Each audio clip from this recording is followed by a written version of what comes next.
በስመ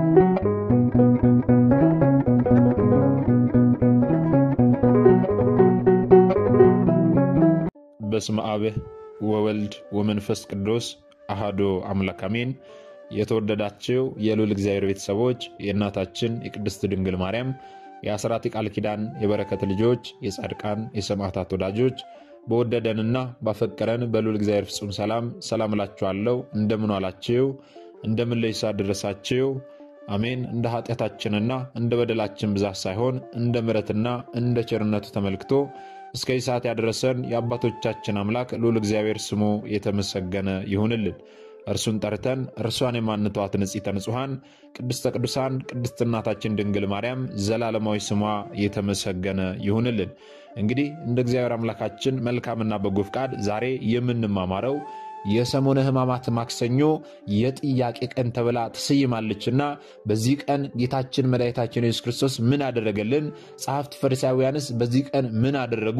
ይህች ዕለት የጥያቄ ቀን ተብላ ስለምን ተሰየመች የሚለውን እንደ እግዚአብሔር አምላካችን መልካምና በጎ ፍቃድ ዛሬ አጠር አድርገን እንማማራለን።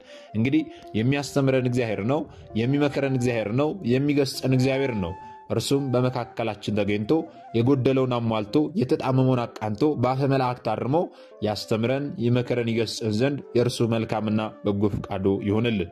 የእናታችን የንጽሕተ ንጹሐን የቅድስተ ቅዱሳን የቅድስት እናታችን የድንግል ማርያም ምልጃ ተራዳኢነቷ በረከቷ ሁሉ በሁላችን ላይ ይደርብን። እንግዲህ ወደ ዛሬ ትምህርታችን ስንገባ ታዲያ የሰሙነ ሕማማት ማክሰኞ የጥያቄ ቀን ወይም ደግሞ የጥያቄና መልስ ቀን ተብላ ተሰይማለች። ይህንን ስያሜ እንዴት አገኘች? በዚህ ዕለት ምን ተደረገ? የሚለውን ከመልከታችን አስቀድሞ ያሳለፍናቸውን ከዕለተ እሁድ ጀምሮ አጠራ አድርገን ተመልክተን መምጣት ያስፈልጋልና ወደኋላ መለስ ብለን ከዚያ እንጀምራለን ማለት ነው። እንግዲህ ሰሙነ ሕማማት ምንለው እሁድ ከሰዓት ጀምሮ ከግማሿ ቀን ጀምሮ ከሰኞ እስከ ዓርብ ያለው 5 ቀን አለ። እሁድ ከሰዓት ደግሞ ግማሽ አለ። 5 ቀን ከግማሽ ነው ሰሙነ ሕማማት የምንለው። ሕማማቱ የሚጀምረው እሁድ ከሰዓት ስለሆነ ማለት ነው።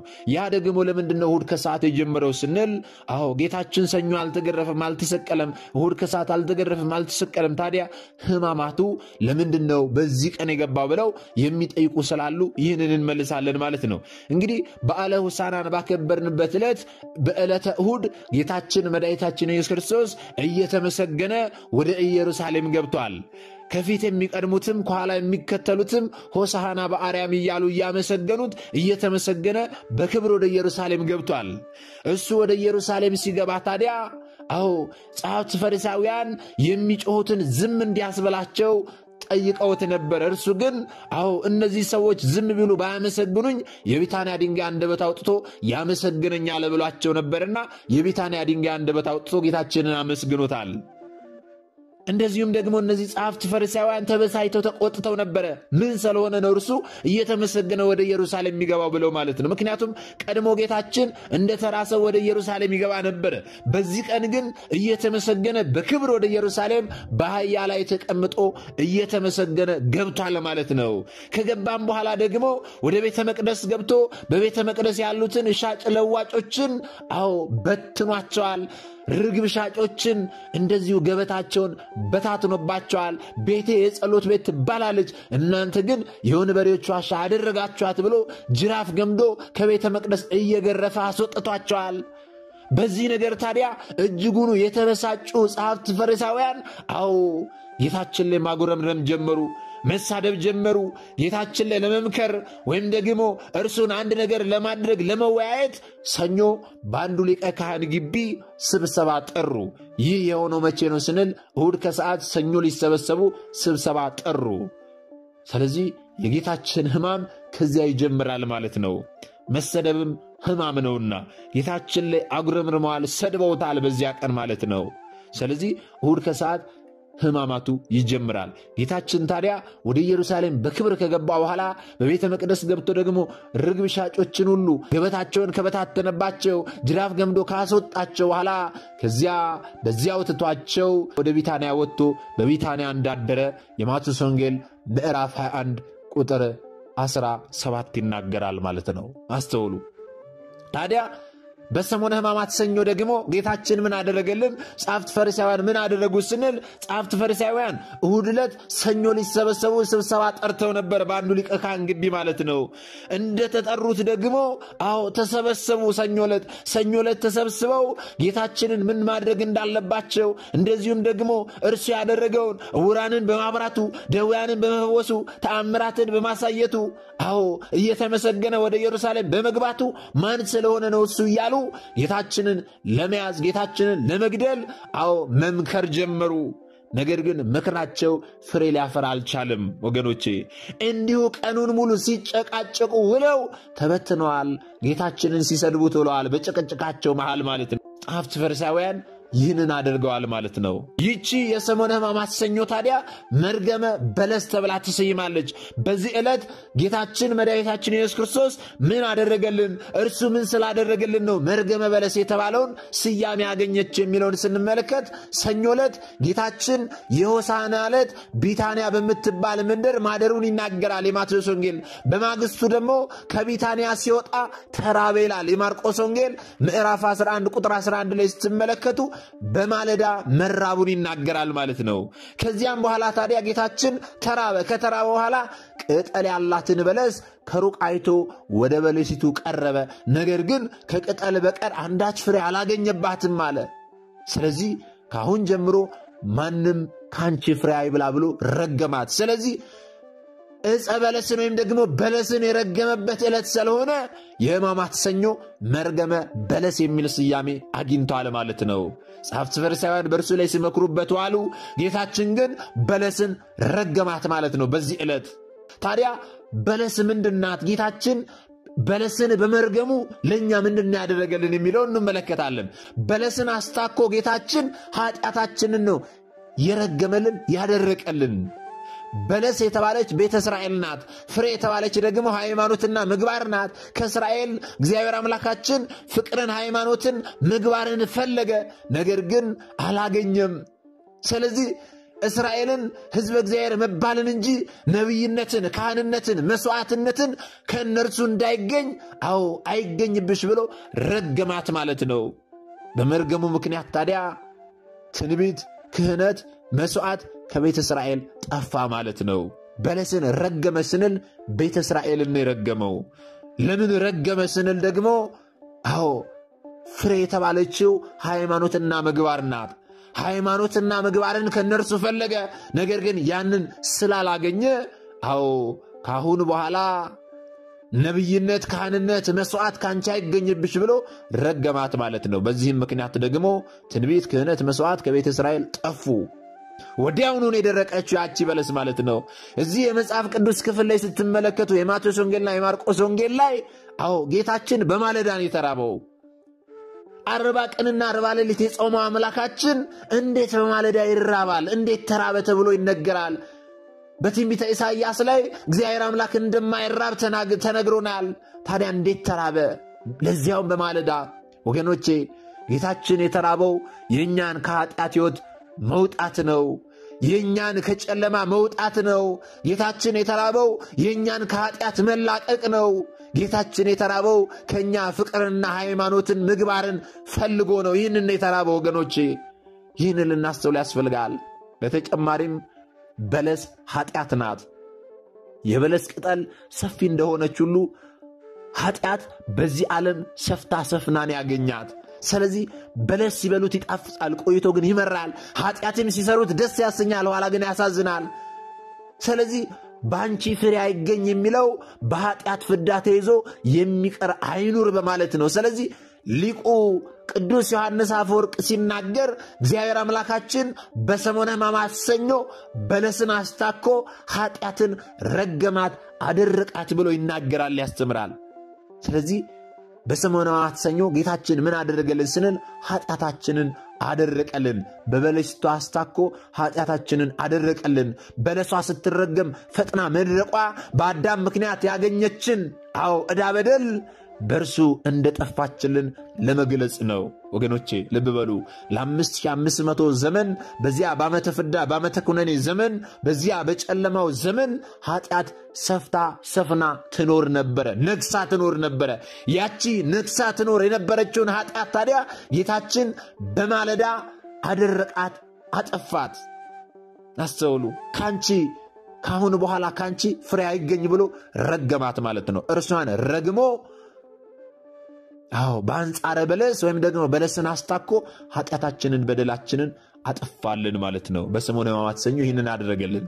በሰሙነ ሕማማት ማክሰኞ ደግሞ ጌታችን መድኃኒታችን ኢየሱስ ክርስቶስ ምን አደረገልን? ጸሐፍት ፈሪሳውያንስ ምን አደረጉ ስንል ጸሐፍት ፈሪሳውያን ሰኞ ዕለት ተሰብስበው ሲነጋገሩ ውለው ነበረ። ነገር ግን ንግግራቸው ወይም ስብሰባቸው ፍሬ ሊያፈራ አልቻለም ነበረ። አሁንም ደግሞ ልክ እንደዚሁ በሰሙነ ሕማማት ማክሰኞ በአንዱ ሊቀ ካህን ግቢ አሁንም ስብሰባ ተቀመጡ። ነገር ግን ሰኞ ዕለት እንደተሰበሰቡት አይነት ስብሰባ አልነበረም። ስብሰባቸው ትንሽ ጠንከር ብሎ ነበረ። ጌታችንን እንዴት መያዝ እንዳለባቸው ሲነጋገሩ ሲመክሩ ነበረ። ምክንያቱም በዓለ ፋሲካቸው ሐሙስ ዕለት ይከበር ነበርና ጌታችንን አሁን ብንይዘው ብዙ ሰዎች ያምኑታል፣ ይከተሉታልና በዓለ ፋሲካችን ይበላሽብናል ብለው ፈርተው ነበርና በዚህ መግባባት አልቻሉም። አስተውሉ። እስራኤላውያን ከግብፅ ባርነት ነፃ የወጡበትን ዕለት በዓለ ፋሲካ አድርገው ያከብሩ ነበርና መጽሐፍ ቅዱስም የቂጣ በዓል እንደሚለው ያከብሩ ነበርና ያ ክብረ በዓላቸው ደግሞ ከሁለት ቀን በኋላ ሐሙስ ዕለት ስለሚከበር ያ ክብረ በዓላቸው እንዳይበላሽባቸው ጌታችንን እንዴት መያዝ እንዳለባቸው ሲማከሩ ሲጨቃጨቁ ዋሉ። ነገር ግን አሁንም ስብሰባቸው፣ ጭቅጭቃቸው፣ ምክራቸው ፍሬ ሊያፈራ አልቻለም። አስተውሉ። ፍሬ ሊያፈራ አልቻለም። ጌታችን ላይ ግን ሲዝቱበት፣ ሲሰድቡት፣ ሲዶልቱበት ውለዋልና ስድብም ሕማም ስለሆነ ሰሙነ ሕማማት ተብላለች ማለት ነው ይህቺ ማክሰኞ። ታዲያ ጌታችን መድኃኒታችን ኢየሱስ ክርስቶስ በዚህ ዕለት ምን አደረገልን? ይህቺ የሰሙነ ሕማማት ማክሰኞስ ለምን የጥያቄ ቀን ተባለች የሚለውን መመልከት ያስፈልጋል። ይህንን ከመመልከታችን አስቀድሞ በመጽሐፍ ቅዱስ የተመዘገበልን በዛሬው ቀን ጌታችን ያደረገልን አንብበን መረዳት ያስፈልጋልና ይህንን እናነባለን። የማቴዎስ ወንጌል ምዕራፍ 21 ቁጥር 23 ጀምሮ ስትመለከቱ እንዲህ ይላል። ወደ መቅደስም ገብቶ ሲያስተምር የካህናት አለቆችና የሕዝብም ሽማግሌዎች ወደ እርሱ ቀረቡና በምን ሥልጣን እነዚህን ታደርጋለህ? ይህንንስ ሥልጣን ማን ሰጠህ አሉት። ኢየሱስም መልሶ እኔም ደግሞ አንዲት ነገር እጠይቃችኋለሁ፣ እናንተም ያችን ብትነግሩኝ እኔ ደግሞ እነዚህን በምን ሥልጣን እንደማደርግ እነግራችኋለሁ። የዮሐንስ ጥምቀት ከወዴት ነበረች? ከሰማይ ወይስ ከሰው አላቸው። እነርሱም እርስ በርሳቸው ሲነጋገሩ ከሰማይ ብንል እንኪያስ ስለምን አላመናችሁበትም ይለናል፣ ከሰው ብንል ደግሞ ዮሐንስን ሁሉም እንደ ነቢይ ያዩታልና ሕዝቡን እንፈራለን አሉ። ለኢየሱስም መልሰው አናውቀውም አሉት። እርሱም ደግሞ እኔም በምን ሥልጣን እነዚህን እንደማደርግ አልነግራችሁም አላቸው ይላል። አስተውል እግዚአብሔር ቤተሰቦች። በዚህ ዕለት ጌታችን መድኃኒታችን ኢየሱስ ክርስቶስ ጥያቄ ተጠይቋል። የተጠየቀውን ጥያቄ ደግሞ መልሶ በጥያቄ መልሷል። ስለዚህ የጥያቄ ቀን ተብሏል፣ ወይም ደግሞ የጥያቄና መልስ ቀን ተብሎ ይህንን ስያሜ አግኝቷል ማለት ነው። የሰሙነ ሕማማት ማክሰኞ ጌታችንን ጥያቄ እንደጠየቁት እርሱም ደግሞ ጥያቄያቸውን በጥያቄ እንደመለሰ እንመለከታለን። ጌታችን በኃይልና በስልጣን ይገስጽ ተአምራትንም ያደርግ ስለነበረ ሰምተውና አድምጠው ንስሐ መግባት አይተውና ተመልክተው ማመን ያቃታቸው አይሁድ በምን ሥልጣን ይህንን ታደርጋለህ? ይህንንስ ሥልጣን ማን ሰጠ? ሲሉ ጌታችንን ጠይቀውታል። ታዲያ ጌታችን መድኃኒታችን ኢየሱስ ክርስቶስ ጥያቄያቸውን በጥያቄ ስለምን መለሰ? ለምን ቀጥተኛ ምላሽ አልሰጣቸውም ስንል መጠየቃቸው መልሱን ሰምተው ለማወቅ አውቀውም ደግሞ ለማመን ሳይሆን የክፋት የምቀኝነት ጥያቄ ስለነበረ፣ ምክንያቱም ቤተ መቅደሱን ባጸዳበት ወቅት በመንፈሳዊ ስፍራ ደርቶ የነበረውን ሥጋዊ ገበያ አፍርሶባቸው ነበርና ቤቴ የጸሎት ቤት ትባላለች፣ እናንተ ግን የወንበዴዎች ዋሻ አደረጋችኋት ብሏቸው ስለነበረ ጥያቄያቸው ትክክለኛ ስላልነበረ ጠይቀው ለመረዳት አውቀውም ለማመን ስላልነበረ የምቀኝነትና የክፋት ጥያቄ ስለነበረ ልብና ኩላሊትን የሚመረምረው አምላካችን ጥያቄያቸው የክፋት እንደሆነ ስለተረዳ ስላወቀ ጥያቄያቸውን በጥያቄ መልሶላቸዋል ማለት ነው። አስተውሉ። እንዲህ አላቸው፣ እኔ ደግሞ አንዲት ነገር ጠይቃቸዋለሁ፣ እናንተም ያችን ብትነግሩኝ ደግሞ እኔም እነዚህን የጠየቃችሁኝን ጥያቄ በምን ስልጣን ይህንን እያደረግኩ እንደሆነ እነግራቸዋለሁ። የዮሐንስ ጥምቀት ከወዴት ነበረች? ከሰማይ ወይም ደግሞ ከእግዚአብሔር ዘንድ ነው ወይንስ ደግሞ ከሰው ወይም ደግሞ ከምድር ነው አላቸው። እዚህን ጊዜ ዞር ብለው እርስ በርሳቸው ተመካከሩ። ከሰማይ ነው ብንል እንኪያስ ስለምን አላመናችሁበትም ይለናል።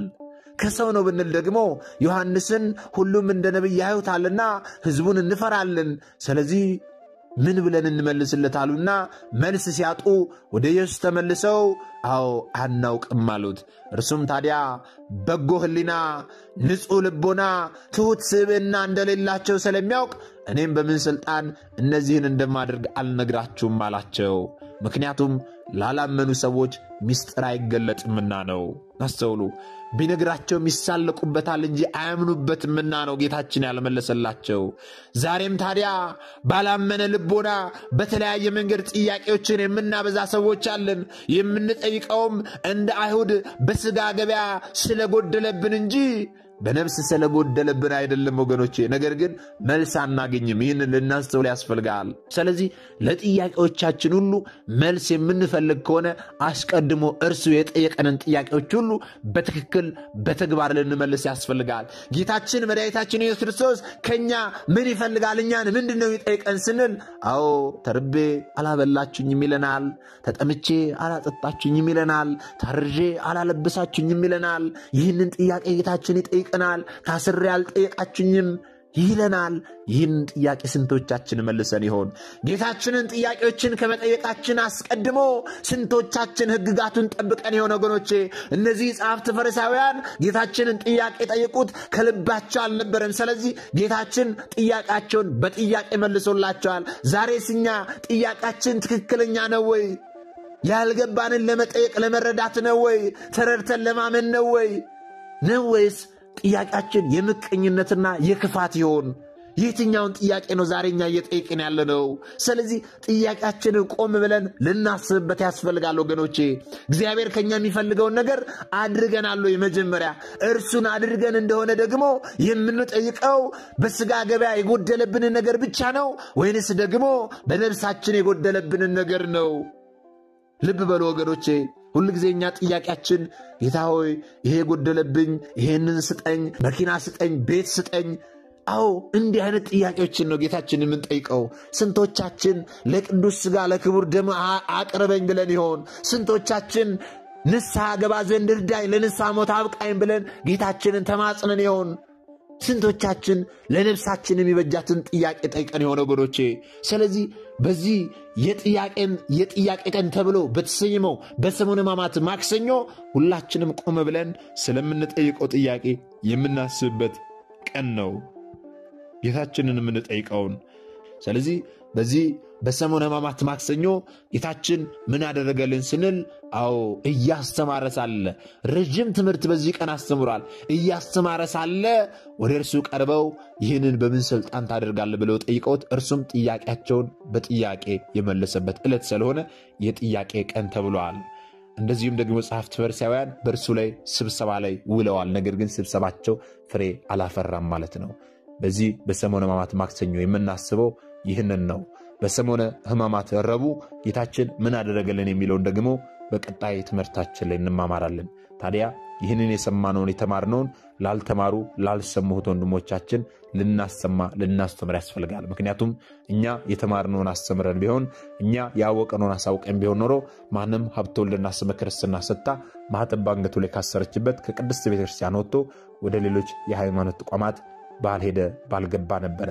ነገር ግን የተማርነውን ስለማናስተምር ያወቅነውን ስለማናሳውቅ ብዙ እህቶቻችንና ወንድሞቻችን እየሳቱ ነው ያሉትና የሳቱትንም ለመመለስ ያሉትንም ለማጽናት አሁን ላይ የተማርነውን ወደፊትም የምንማረውን የቤተ ክርስቲያናችን አስተምሮ ልናስተምር ያስፈልጋል ማለት ነው። ይህንን እንድናደርግ ደግሞ እርሱ አምላካችን መድኃኒታችን ኢየሱስ ክርስቶስ ሁላችንንም ይርዳን። ምናልባት ደግሞ ዛሬ ገና ወደዚህ መንፈሳዊ ቻናል የመጣችሁ ሰዎች ካላችሁ ከዚህ በፊት የተማማርነውም ከዚህ በኋላ የምንማማረው መንፈሳዊ አስተምሮች ወደ እናንተ እንዲደርሱ ከፈለጋችሁ ሰብስክራይብ አድርጋችሁ የደውል ምልክቱን መጫን ይኖርባችኋል። ምክንያቱም ይህ ቴክኖሎጂ ያመጣው ስርዓት ነው፣ እኔ ያልኩት አይደለም። ይህንን ካደረጋችሁ ዕለት ዕለት ከዚህ የሚለቀቁ አስተምሮች ወደ እናንተ ይደርሳሉ።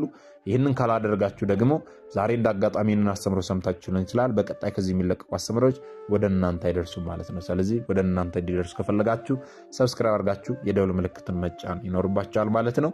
እግዚአብሔር አምላካችን እስካሁን ሰዓት ጠብቆ ያስተማረን የመከረን የገሰጸን የአባቶቻችን አምላክ ልዑል እግዚአብሔር ስሙ የተመሰገነ ይሁንልን። የሰማነውን በዝነ ልቦናችን ያሳድርብን። ሰሚዎች ብቻ ሳንሆን በሰማነው ቃል 30 60 100 ያማረ ፍሬ አፍርተን ዛሬ ስሙ ቀዳሾች ነገ ደግሞ የመንግስቱ ወራሾች ያደርገን ዘንድ የእርሱ መልካምና በጎ ፈቃዱ ይሁንልን። ወስብሐት ለእግዚአብሔር ወለወላዲቱ ድንግል ወለመስቀሉ ክቡር። ይቆየን።